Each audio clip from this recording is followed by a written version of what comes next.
आत्मा न कभी जन्म लेती है न मरती है। हे पार्थ, तू जिसे मृत्यु समझ रहा है वह तो केवल एक परिवर्तन है। यह शरीर मिट्टी है, जल है, अग्नि है। यह नश्वर है, समय के साथ नष्ट हो जाएगा। परंतु जो इसे धारण करता है वह शरीर नहीं, आत्मा है। यह आत्मा कभी जन्म नहीं लेती और न ही कभी मरती है। यह अनादि है, अविनाशी है। जिसे तू मारने की सोच रहा है वह कभी मरा ही नहीं, और जो तुझे मरा हुआ दिखाई दे रहा है वह कभी वास्तव में जीवित नहीं था। यह आत्मा तो बस एक देह से दूसरी देह में जाती है, जैसे मनुष्य पुराने वस्त्रों को छोड़कर नए वस्त्र पहन लेता है। वैसे ही यह आत्मा एक शरीर को त्याग कर दूसरा शरीर धारण कर लेती है। इसलिए हे अर्जुन, तू शोक मत कर। मृत्यु तो केवल एक दृश्य परिवर्तन है, पर आत्मा सदा अचल, अमर और शुद्ध रहती है। तू युद्ध से डगमगा रहा है क्योंकि तू शरीर को देख रहा है। अगर तू आत्मा को देख सके तो न तुझे मोह होगा, न भय, न शोक। जो जन्मा है उसकी मृत्यु निश्चित है, और जो मरा है उसका पुनर्जन्म भी निश्चित है। तो तू किस बात से डरता है? हे पार्थ, तू वीर है, क्षत्रिय है। तेरा धर्म है अधर्म के विरुद्ध खड़ा होना। तू युद्ध कर, पर क्रोध से नहीं, धर्म से, विवेक से और मेरे भरोसे से। कर्म कर अर्जुन, फल की चिंता मत कर। हे पार्थ, तू जिस शरीर को देखकर शोक कर रहा है वो तो केवल एक वस्त्र है। जैसे मनुष्य पुराने कपड़े उतारता है और नए पहनता है, वैसे ही आत्मा इस शरीर को त्याग कर दूसरा धारण करती है। जिसे तू मारने चला है वह कभी मरा ही नहीं, और जो मर गया वह वास्तव में कभी जन्मा ही नहीं। यह आत्मा न तो जन्म लेती है न मरती है। न इसे अग्नि जला सकती है, न पानी भिगो सकता है, न हवा सुखा सकती है, न शस्त्र काट सकते हैं। हे धनंजय, तू इसीलिए अपनी ऊंची उड़ान की बातें सिर्फ उन्हीं से करो जो उड़ना जानते हैं। क्या तुम में इतना साहस है कि अपनी सबसे बड़ी कमजोरी को भी अंदर सहेज सको? अगर कभी तुम्हारी आर्थिक स्थिति डगमगा जाए, अगर कभी जीवन में बड़ा नुकसान हो जाए, अगर कभी सब कुछ खत्म हो जाए, तो भी क्या तुम खुद को संभाल सकोगे? याद रखो, कमजोरी को दिखाना लोगों की सहानुभूति नहीं, तुम्हारी विश्वसनीयता खत्म कर देता है। अगर दुनिया को पता चल गया कि तुम्हारे पास पैसा नहीं है, तुम्हारा कारोबार लड़खड़ा रहा है, तो वे अपने हाथ पीछे खींच लेंगे। लोग तुमसे दूरी बनाने लगेंगे, और इससे पहले कि तुम खड़े हो सको तुम्हें गिरा दिया जाएगा। क्यों? क्योंकि यह दुनिया दिखावे से चलती है। जिसके पास पैसा है उसी को और पैसा मिलता है। यह सच्चाई कड़वी है मगर है। इसलिए जब आर्थिक स्थिति कमजोर हो को अंदर से मजबूत बनो और बाहर से और भी ताकतवर दिखो। रोना बंद करो, सहानुभूति बटोरना बंद करो, बीते कल की शिकायत बंद करो, जो नहीं है उसकी चिंता बंद करो। खुद को संभालो, खुद पर काम करो, और सबसे जरूरी बात, हर किसी को अपना हाल मत बताओ, हर दोस्त। समय बदलता है, स्थिति बदलती है, और अंततः मनुष्य भी बदलता है। अर्जुन ने पूछा, पर जब कुछ खो जाता है तो दुख क्यों होता है प्रभु? श्री कृष्ण मुस्कुराए और बोले, तू जिसे खोना मानता है वह तेरा कभी था ही नहीं। जिसे तू अपना मानता है वह बस इस जीवन के एक दृश्य का पात्र है। जैसे नाटक में किरदार आते हैं, वैसे ही इस जीवन में संबंध आते हैं और चले जाते हैं। पर आत्मा, वह तो साक्षी है, न वह जुड़ती है न बिछड़ती है। समझ ले अर्जुन, तेरा कर्म ही तेरा धर्म है, बाकी सब तो माया है। अर्जुन के नेत्रों में आंसू थे, पर अब वे दुख के नहीं थे, वे ज्ञान के थे। उसने श्री कृष्ण के चरणों में सिर झुकाया और कहा, हे गोविंद, अब मुझे कुछ नहीं चाहिए सिवाय उस शांति के जो आपकी वाणी से मिलती है। क्रोध से मोह होता है, मोह से स्मृति भ्रमित होती है। अर्जुन की आंखों में ज्वाला थी। युद्ध भूमि में जैसे उसका धैर्य टूटता जा रहा था। अपने स्वजनों को सामने देखकर उसका मन विचलित था। कभी क्रोध, कभी मोह, कभी पश्चाताप, कभी घृणा। उसकी सांसें तेज थी। उसने रथ की पतवार थामी और श्री कृष्ण की ओर देखा। मुझे कुछ समझ नहीं आ रहा केशव, वह बोला। मैं इस युद्ध में क्या कर रहा हूं? यह क्रोध मुझे भीतर से जला रहा है। श्री कृष्ण शांत थे, जैसे साक्षात समय को समझाने वाले हों। हे अर्जुन, उन्होंने कोमल किंतु दृढ़ स्वर में कहा, जब तू क्रोध करता है तो वह क्रोध तुझे मोह की ओर ले जाता है। तू भूलने लगता है कि तेरा उद्देश्य क्या था। तू उस भावना में उलझ जाता है जो तुझे कमजोर बनाती है। अर्जुन की भौहें सिकुड़ गईं। मोह से क्या होता है माधव? श्री कृष्ण बोले, मोह से स्मृति भ्रमित हो जाती है। तू भूल जाता है कि तुझे क्यों लड़ना था, तेरा धर्म क्या है, तेरा उद्देश्य क्या है। और जब स्मृति भ्रमित हो जाती है तब तेरा विवेक नष्ट हो जाता है। अर्जुन अब चुप था। उसके हृदय में विचारों का तूफान मच रहा था, लेकिन कृष्ण की वाणी उस तूफान के बीच एक दीपक की तरह जल रही थी। जब विवेक नष्ट होता है तब मनुष्य का पतन हो जाता है। कृष्ण का स्वर अब गूंज रहा था, जैसे भीतर तक उतर जाए। इसलिए अर्जुन, क्रोध को त्याग, धैर्य रख, बुद्धि को स्थिर कर। युद्ध केवल बाहरी नहीं है, तू जो भीतर लड़ रहा है वही। अर्जुन ने आंखें बंद की। उसका शरीर युद्ध के लिए था, लेकिन मन अब ज्ञान से भर गया था। वह समझ गया, क्रोध उसकी सबसे बड़ी हार है और धैर्य उसकी सबसे महान विजय। जैसा तुम्हारा विश्वास है वैसा ही तुम बन जाओगे। अर्जुन अब थोड़ा शांत था, लेकिन उसके मन में फिर एक प्रश्न उठ खड़ा हुआ। केशव, क्या वास्तव में हमारे विचार ही हमारी दिशा तय करते हैं? श्री कृष्ण मुस्कुराए, वह मुस्कान जो संपूर्ण ब्रह्मांड की गहराई लिए थी। उन्होंने रथ की ओर देखा, फिर अर्जुन की आंखों में। पार्थ, उन्होंने धीरे से कहा, जैसा तुम्हारा विश्वास है वैसा ही तुम बन जाओगे। तू स्वयं को जैसा देखता है वैसा ही तेरे जीवन का आकार बनता है। अर्जुन ने शंका से पूछा, क्या मेरे भीतर की भावना ही मुझे गढ़ती है? हां, श्री कृष्ण ने उत्तर दिया। अगर तू स्वयं को दुर्बल समझेगा तो सारा संसार तुझे दुर्बल ही मानेगा, लेकिन अगर तू भीतर से अडिग है तो लाख तूफान आए तुझे हिला नहीं पाएंगे। अर्जुन अब श्री कृष्ण की वाणी में डूबता जा रहा था। जिसे तुम बार बार सोचते हो, जिस पर तुम दृढ़ विश्वास करते हो, वही धीरे धीरे तुम्हारा और वही कर्म तुम्हारा स्वभाव बन जाता है। श्री कृष्ण ने आगे कहा, यदि तू कहे मैं जीत नहीं सकता तो तेरी आत्मा भी तेरे साथ वही व्यवहार करेगी, लेकिन यदि तू कहे मैं प्रयास करूंगा, मैं अडिग रहूंगा, तो समस्त प्रकृति भी तेरा साथ देगी। अर्जुन अब भीतर से मजबूत हो रहा था। उसके विचारों की दिशा बदल रही थी। वह समझ रहा था, बाहर का युद्ध तो केवल बहाना है, असली युद्ध उसके विश्वास और संकल्प के बीच है। श्री कृष्ण ने अंत में कहा, याद रख अर्जुन, तेरा विश्वास ही तेरी सृष्टि है। जो जैसा सोचता है वो वैसा ही बनता है। और तब युद्ध भूमि में खड़ा वह वीर अब केवल योद्धा नहीं था, वह स्वयं की पहचान बन गया था। जिस प्रकार मनुष्य पुराने वस्त्र त्याग कर नए वस्त्र धारण करता है, श्री कृष्ण ने अर्जुन की ओर देखा। उसकी आंखों में अब भी संशय था। किसी योद्धा के भीतर जब शांति और तूफान एक साथ हो तो निर्णय कठिन हो जाता है। श्री कृष्ण मुस्कुराए और सहज स्वर में बोले, जैसा तुम्हारा विश्वास है वैसा ही तुम बन जाओगे। अर्जुन चौंका। केवल विश्वास से? उसने पूछा। हां, श्री कृष्ण बोले, यदि तू स्वयं को केवल एक डगमगाता हुआ योद्धा मानेगा तो तेरी बुद्धि भी डगमगाएगी, पर यदि तू स्वयं को आत्मा मानेगा, स्थिर, निर्भय, अमर, तो संसार की कोई शक्ति तुझे विचलित नहीं कर सकती। अर्जुन अब धीरे धीरे अपने भीतर झांकने लगा। उसे समझ आने लगा था कि युद्ध केवल बाहरी नहीं है, बल्कि भीतर का युद्ध, अपने ही विचारों से, अपने ही भ्रमों से लड़ाई, वही सबसे बड़ा संग्राम है। और वहां विजय केवल अस्त्रों से नहीं मिलती, वहां विश्वास चाहिए। श्री कृष्ण बोले, जैसे दीपक की लौ हवा में भी थरथरा कर जलती रहती है, वैसे ही एक साधक भी अपने विश्वास में डिगे बिना टिक सकता है, पर उसका दीपक भीतर जलना चाहिए, वही उसे अंधकार से बाहर लाएगा। अब अर्जुन मौन था, लेकिन वह मौन अब भय का नहीं था, वह मौन था समझ का। हे अर्जुन, बुद्धि योग से कर्म कर। कुरुक्षेत्र के मैदान में हवा शांत थी, लेकिन अर्जुन का मन अशांत। हथियार हाथ में थे, लेकिन हृदय युद्ध के लिए तैयार नहीं था। उसकी आंखें उन अपनों को देख रही थी जिन्हें रणभूमि में शत्रु समझकर लड़ना था। वह बोला, मधुसूदन, यह युद्ध नहीं, मेरे लिए तो एक यज्ञ है जिसमें अपनों की आहुति देनी पड़ेगी। क्या यह न्याय है? श्री कृष्ण ने मुस्कुराते हुए उसका चेहरा देखा। न कोई क्रोध, न कोई तिरस्कार, बस एक गहराई भरी शांति थी उनके स्वर में। हे अर्जुन, कृष्ण बोले, बुद्धि योग से कर्म कर।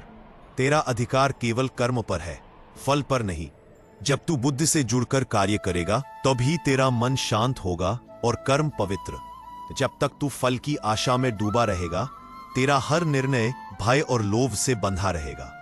अर्जुन ध्यान से सुन रहा था। शब्द अब केवल कानों से नहीं, आत्मा से प्रवेश कर रहे थे। कृष्ण ने आगे कहा, कर्म वही श्रेष्ठ होता है जो समत्व से किया जाए, न किसी सफलता की लालसा, न किसी विफलता का डर। जब बुद्धि स्थिर हो तो कर्म साधना बन जाता है। अर्जुन अब थोड़ा सीधा बैठा।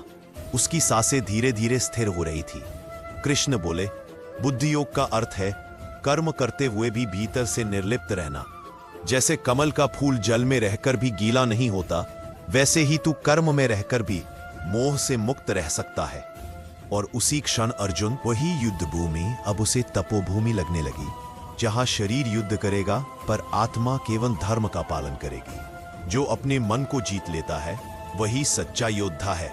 कुरुक्षेत्र का युद्ध केवल दो सेनाओं का संघर्ष नहीं था, यह युद्ध था संकल्प और मोह के बीच, धर्म और स्वार्थ के बीच।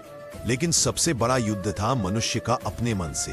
अर्जुन ने कृष्ण से पूछा, हे केशव, मैंने कई युद्ध देखे हैं, शत्रु को पराजित करना कठिन होता है, पर अपने ही मन को कैसे जीतूं? मन तो चंचल है, बलवान है, बलपूर्वक भी नहीं रुकता। कृष्ण ने शांत स्वर में उत्तर दिया, अर्जुन, शत्रु को जीतना बाहरी विजय है, पर मन को जीतना आत्मिक विजय है।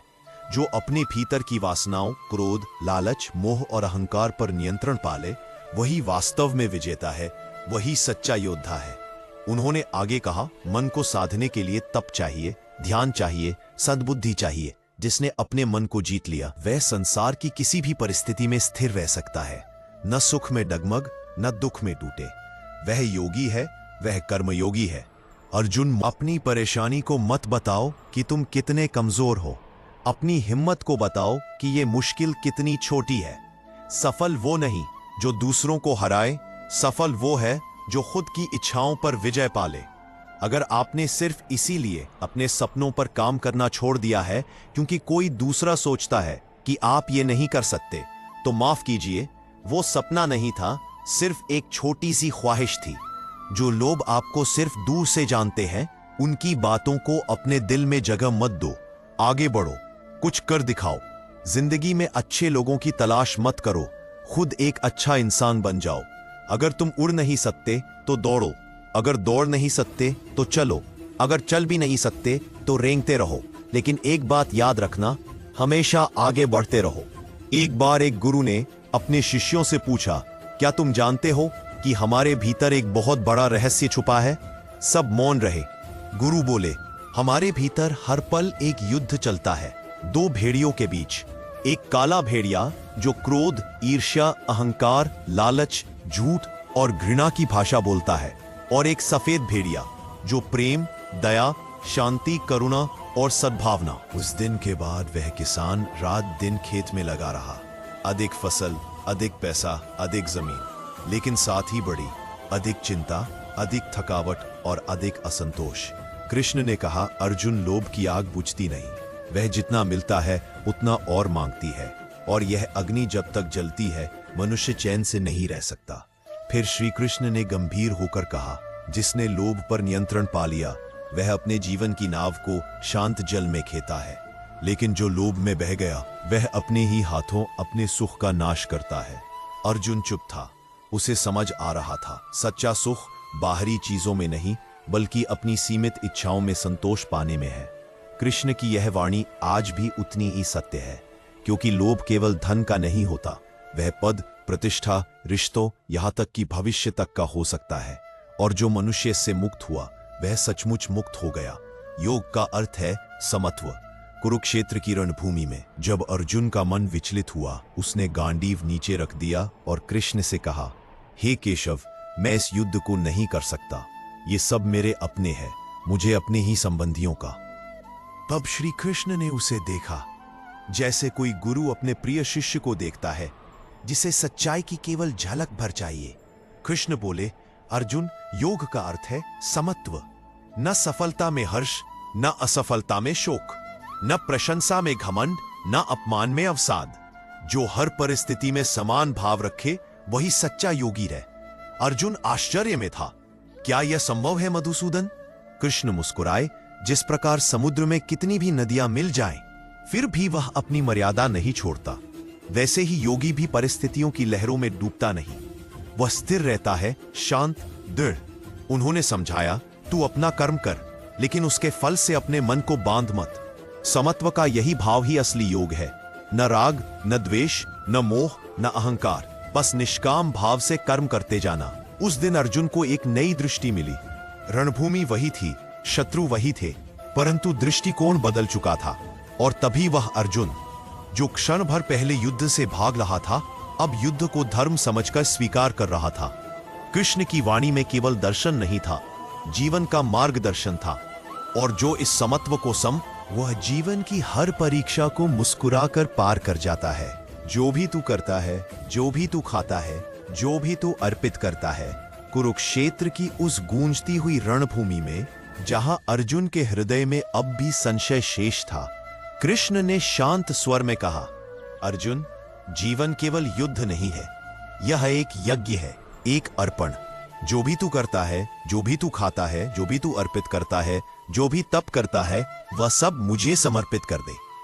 अर्जुन ने प्रश्न किया, मधुसूदन, क्या मुझे अपने कर्म भी अर्पण करने हैं?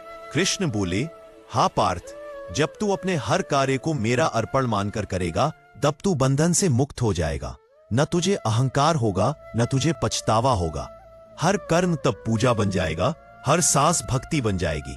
सोच मत कि तू करता है, करता मैं हूं, तू तो केवल निमित्त है। तेरा भोजन भी मुझे अर्पण है, तेरा ध्यान भी मेरी ओर ही होना चाहिए। जब हर कर्म, हर भावना, हर इच्छा भगवत भाव से जुड़ जाती है, तभी आत्मा मुक्त होती है। अर्जुन मौन हो गया। उसे अब समझ आने लगा था कि कर्म तभी पवित्र होता है जब उसमें मैं का भी। श्री कृष्ण की उस वाणी में जो सहजता थी, वही अर्जुन के भीतर की ग्रंथि खोल रही थी। तब से ही ये वचन गूंजते रहे हैं, जो भी तू करता है, जो भी तू खाता है, वह सब मुझे अर्पण कर। यही है भक्ति, यही है मोक्ष की राह। मृत्यु एक अंत नहीं, एक यात्रा है। आत्मा अनादि है, अनंत है, अविनाशी है।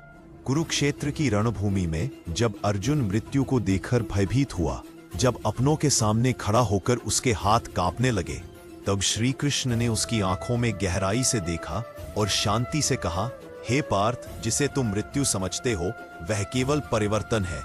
यह अंत नहीं, एक यात्रा है। अर्जुन ने अधीर होकर पूछा, मधुसूदन, क्या मृत्यु सब कुछ समाप्त कर देती है? कृष्ण मुस्कुराए, नहीं अर्जुन, जिस प्रकार सूर्य अस्त होता है पर फिर पूर्व से उदित हो जाता है, उसी प्रकार आत्मा, जो न जन्म लेती है न मरती है, वह एक देह छोड़कर दूसरी देह धारण करती है। मृत्यु केवल पुराने वस्त्रों का त्याग है। आत्मा तो शाश्वत है, नाशरहित, अजर, अमर। तू क्यों शोक करता है उस पर, जिसका न आरंभ है न अंत? अर्जुन धीरे धीरे शांत होने लगा। उसे एहसास हुआ कि जो दृश्य है वह असत्य नहीं तो अस्थाई जरूर है। कृष्ण ने आगे कहा, मृत्यु एक द्वार है, जिसे पार कर आत्मा अपने अगले चरण की ओर बढ़ती है। यह जीवन की पूर्णता है, नई यात्रा की शुरुआत। जो इसे समझ गया वह मृत्यु से नहीं डरता, वह जीवन को और गहराई से जीता है। और इस प्रकार श्री कृष्ण ने अर्जुन को मृत्यु का भय नहीं, मृत्यु की दिव्यता समझा दी। क्योंकि जब कोई जान लेता है कि अंत वास्तव में आरंभ है, तो उसका हृदय केवल भय से नहीं, श्रद्धा से भर जाता है। हे पार्थ, इंद्रियों पर नियंत्रण ही सच्चा तप है। कुरुक्षेत्र की भूमि पर अर्जुन की दृष्टि युद्ध के उन्माद से हटकर भीतर की शांति की ओर मुड़ रही थी। वह केवल बाहरी युद्ध नहीं, अपने भीतर चल रही उथल पुथल को भी जीतना चाहता था। उसने श्री कृष्ण से पूछा, हे केशव, जब मन चंचल होता है, इंद्रियां वश में नहीं होती, तब कोई तपस्वी कैसे बन सकता है? श्री कृष्ण मुस्कुराए। वह मुस्कान न केवल ज्ञान से भरी थी, बल्कि करुणा से भी सराबोर थी। उन्होंने कहा, हे पार्थ, बाहरी तप से अधिक कठिन है इंद्रियों पर विजय पाना। सच्चा तप वही है जब मन शांत हो, वाणी मधुर हो और इंद्रियां संयमित हो।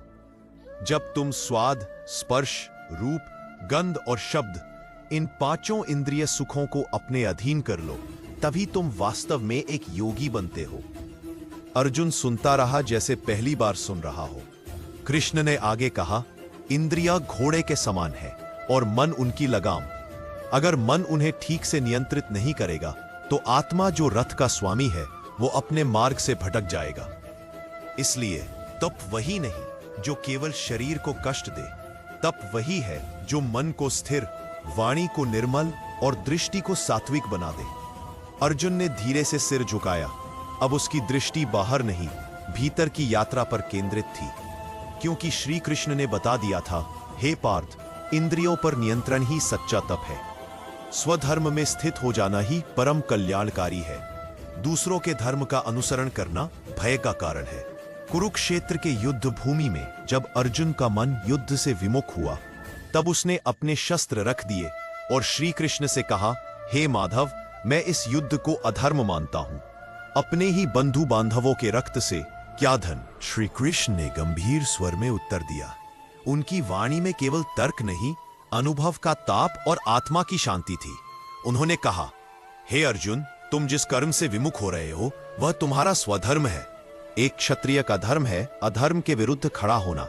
धर्म केवल मंदिरों में पूजने से नहीं टिकता। धर्म तब जीवित रहता है जब कोई वीर उसे रक्षा करने के लिए खड़ा होता है, चाहे सामने अपना ही प्रिय क्यों ना हो। अर्जुन ने पूछा, परंतु हे केशव, यदि मैं किसी और मार्ग को चुनूं, किसी और जीवन को? कृष्ण ने उसे देखा और बोले, दूसरे का धर्म चाहे कितना भी आकर्षक क्यों न लगे, पर वह तुम्हारे लिए अनर्थकारी है। स्वधर्म में स्थित हो जाना ही परम कल्याणकारी है। यह मार्ग कठिन हो सकता है, कांटों भरा हो सकता है, पर यह तुम्हारा अपना है। इस पर चलना ही तुम्हारी आत्मा की पूर्णता है। वह क्षण केवल एक उपदेश नहीं था, वह अर्जुन के जीवन की दिशा बदलने वाला ज्ञान था। उस दिन उसने समझा कि जीवन का सबसे बड़ा धर्म है स्वधर्म, अपने सत्य, अपनी जिम्मेदारी और अपने मार्ग पर अड़िग रहना। योगी वह नहीं जो केवल ध्यान करता है, योगी वह है जो सभी प्राणियों में एक परमात्मा को देखता है। कुरुक्षेत्र की रणभूमि में अर्जुन अब थोड़ा शांत था, पर अब भी उसके मन में एक प्रश्न था। उसने कृष्ण से पूछा, हे माधव, आप बार बार मुझे योगी बनने की बात कहते हैं, पर बताइए योगी कौन होता है? कृष्ण मुस्कुराए। उन्होंने अर्जुन की आंखों में देखा और बोले, अर्जुन, योगी वह नहीं जो केवल जंगलों में बैठकर ध्यान करता है, जो आंखें मूंद लेता है और संसार से मुंह मोड़ लेता है। सच्चा योगी वह है जो संसार के बीच रहकर भी उससे बंधता नहीं, जो कर्म करता है लेकिन अहंकार से नहीं, जो दुख सुख में सम रहता है, जो हर जीव में मुझे देखता है और हर जीव के लिए करुणा रखता है। कृष्ण बोले, हे पार्थ, जो अपने जीवन को सेवा बना लेता है, जो भोजन करते समय भी उसे अर्पण मानता है, जो युद्ध करते समय भी हिंसा नहीं धर्म देखता है, वही है सच्चा योगी। अर्जुन अब मौन था। वह समझ चुका था कि योग कोई क्रिया नहीं, योग एक दृष्टि है, जीवन को देखने की, उसे जीने की, बिना बंधे, बिना डरे, पूर्ण समत्व में स्थित होकर। हे अर्जुन, मेरी माया बड़ी कठिन है, पर जो मेरी शरण में आता है वह इसे पार कर जाता है। रणभूमि में युद्ध से पहले अर्जुन के मन में बार बार संदेह उठ रहा था। उसने देखा कि जीवन कितना जटिल है। रिश्ते, मोह, धर्म, अधर्म, हर बात उलझती जा रही थी। अर्जुन ने कृष्ण से पूछा, हे केशव, जब जीवन इतना भ्रमित कर देने वाला है, जब सही और गलत का निर्णय भी कठिन हो जाए, तब क्या किया जाए? कृष्ण शांत थे, पर उनकी आंखों में तेज था। उन्होंने कहा, हे अर्जुन, यह संसार मेरी रची हुई माया है, एक ऐसी माया जो देखने में सच लगती है, पर असल में वह केवल परछाई है। यह माया मोह से जन्म लेती है। अहंकार, लालच, क्रोध और वासनाओं से इसे बल मिलता है। इसीलिए यह बड़ी कठिन है, बड़ी मजबूत है। अर्जुन कुछ कहने ही वाला था कि कृष्ण ने आगे कहा, लेकिन हे पार्थ, जो मेरी शरण में आता है, जो मुझे अपना मित्र, मार्गदर्शक और लक्ष्य मान लेता है, उसके लिए यह माया कोई कठिनाई नहीं है। वह इससे पार हो जाता है जैसे सूर्य अंधकार से पार हो जाता है। अर्जुन अब समझ रहा था कि माया को हराने का उपाय तर्क नहीं, बल्कि समर्पण है, पूर्ण विश्वास, सच्चा प्रेम और श्री कृष्ण में एकाग्र चित्त। यही है उस कठिन माया से पार जाने की राह। ज्ञान, भक्ति और कर्म तीनों मार्ग परमात्मा तक पहुंचते हैं। तू जिस भी मार्ग पर चले, यदि वह निष्काम हो तो मैं उसमें हूं। अर्जुन रणभूमि में खड़ा था, पर उसका मन अब भी उलझनों में घिरा हुआ था। उसने श्री कृष्ण से कहा, मधुसूदन, कोई ज्ञान की साधना करता है, कोई भक्ति में लीन होता है, तो कोई कर्म करता है। कभी कभी मुझे भ्रम होता है इनमें से कौन सा मार्ग श्रेष्ठ है। श्री कृष्ण मुस्कुराए। उन्होंने बड़ी सहजता से कहा, हे अर्जुन, ज्ञान, भक्ति और कर्म, ये तीनों ही मार्ग परमात्मा तक पहुंचने के साधन हैं। ज्ञान से तू आत्मा को जानता है, भक्ति से तू आत्मा को प्रेम करता है और कर्म से तू आत्मा की सेवा करता है। पर याद रख, यदि ये मार्ग अहंकार, इच्छा या स्वार्थ से भरे हो तो वे लक्ष्य से भटक जाते हैं। लेकिन यदि तू किसी भी मार्ग को निष्काम भाव से अपनाता है, तब चाहे वह ज्ञान हो, भक्ति हो या कर्म, मैं उसमें हूं, मैं उस भावना में हूं, उस समर्पण में हूं। मार्ग कोई भी हो सकता है अर्जुन, पर जब मन निर्मल हो, उद्देश्य शुद्ध हो और परिणाम की चिंता छोड़ दी जाए, तब हर रास्ता मुझ तक ही आता है। यह सुनकर अर्जुन का मन हल्का हो गया। उसे अब समझ आने लगा था कि चलना है, पर किस भाव से चलना है, यही सबसे जरूरी है। जो फल की इच्छा से मुक्त है वही सच्चा योगी है। निष्काम कर्म ही मोक्ष का मार्ग है। अर्जुन युद्ध भूमि में खड़ा था, पर उसका अंतर्मन अब भी डगमगा रहा था। उसने श्री कृष्ण से पूछा, मधुसूदन, क्या हर कर्म मुझे बांधता है? अगर मैं युद्ध करूं तो क्या इसका फल मुझे भोगना होगा? श्री कृष्ण ने उसकी ओर देखा और शांत स्वर में कहा, हे पार्थ, जो फल की इच्छा से कर्म करता है वो बंध जाता है, कभी सफलता में अहंकार से तो कभी असफलता में निराशा से। पर जो कर्म करता है केवल कर्तव्य समझकर, बिना किसी अपेक्षा, बिना किसी स्वार्थ के, वही सच्चा योगी है। उसका मन न हर्ष में डगमगाता है, न शोक में टूटता है। उसका कर्म उसे मोक्ष की ओर ले जाता है, क्योंकि वह कर्म में रहते हुए भी उसमें लिप्त नहीं होता। निष्काम कर्म यही वह पुल है जो संसार से मुक्ति तक ले जाता। जो फल की चिंता से मुक्त हो वही कर्म योगी है, वही मेरा प्रिय है। श्री कृष्ण की वाणी अर्जुन के हृदय में उतरने लगी थी। उसे अब समझ आने लगा था कि कर्म से नहीं, कर्म में अपने भाव से बंधन या मुक्ति तय होती है। जो मुझे श्रद्धा से याद करता है, मैं उसकी रक्षा स्वयं करता हूं। वह मुझ में लीन होता है और मैं उसमें। अर्जुन के मन में एक प्रश्न फिर उठ खड़ा हुआ। वह बोला, कृष्ण, इस विशाल संसार में जब सब कुछ अनिश्चित है, मन चंचल है, इच्छाएं अनगिनत है और जीवन मार्ग कठिन है, तो कोई ऐसे सुरक्षित रह सकता है? श्री कृष्ण मुस्कुराए। उन्होंने अर्जुन की ओर गहरे प्रेम से देखा और बोले, हे अर्जुन, जो मुझे सच्चे हृदय से, श्रद्धा और प्रेम से याद करता है, जो अपने मन को मेरे चरणों में समर्पित करता है, उसके जीवन की रक्षा मैं स्वयं करता हूं। वह जब मुझे पुकारता है तो मैं केवल दूर से नहीं सुनता, मैं उसके पास आता हूं, उसके भीतर उतर जाता हूं। वह मुझ में लीन होता है और मैं उसमें। उसे संसार की चिंता करने की आवश्यकता नहीं रहती। मैं उसका मार्ग बन जाता हूं, उसका सहारा बन जाता हूं, और जब समय कठिन होता है तो मैं उसे अपनी गोद में उठा लेता हूं। हे पार्थ, श्रद्धा से किया गया एक क्षण का स्मरण भी व्यर्थ नहीं जाता। जो मेरा हो जाता है, मैं उसे कभी अकेला नहीं छोड़ता। श्री कृष्ण की इन वाणियों ने अर्जुन को भीतर तक छू लिया। अब उसे समझ आने लगा था कि ईश्वर केवल दर्शन नहीं, बल्कि एक अनुभव है जो प्रेम और श्रद्धा से हर हृदय में प्रकट होते हैं। अहंकार, ईर्ष्या और मोह, ये आत्मा के 3 शत्रु हैं। इनसे दूर हो जा और मेरा हो जा। अर्जुन युद्ध भूमि में खड़ा था, लेकिन अब उसका युद्ध बाहरी नहीं, भीतर का हो चुका था। वह न केवल शत्रुओं से, बल्कि अपने भीतर उठती भावनाओं से भी जूझ रहा था। वह बोला, कृष्ण, मैं भ्रमित हूं। मुझे क्या रोकता है, क्या बांधता है? क्यों कभी कभी मैं अपने ही निर्णयों से डगमगा जाता हूं? श्री कृष्ण शांत थे, लेकिन उनकी आंखों में गहन करुणा झलक रही थी। वो बोले, हे अर्जुन, तू जिसे शांति में बाधा समझ रहा है, वे तेरे भीतर के ही 3 शत्रु हैं, अहंकार, ईर्ष्या और मोह। अहंकार तुझे यह भ्रम देता है कि तू सब कुछ स्वयं कर रहा है। ईर्ष्या तुझे दूसरों की राह देखकर विचलित करती है, और मोह तुझे असत्य से बांधकर सत्य से दूर करता है। इनसे मुक्त हुए बिना तू स्वाधीन नहीं हो सकता।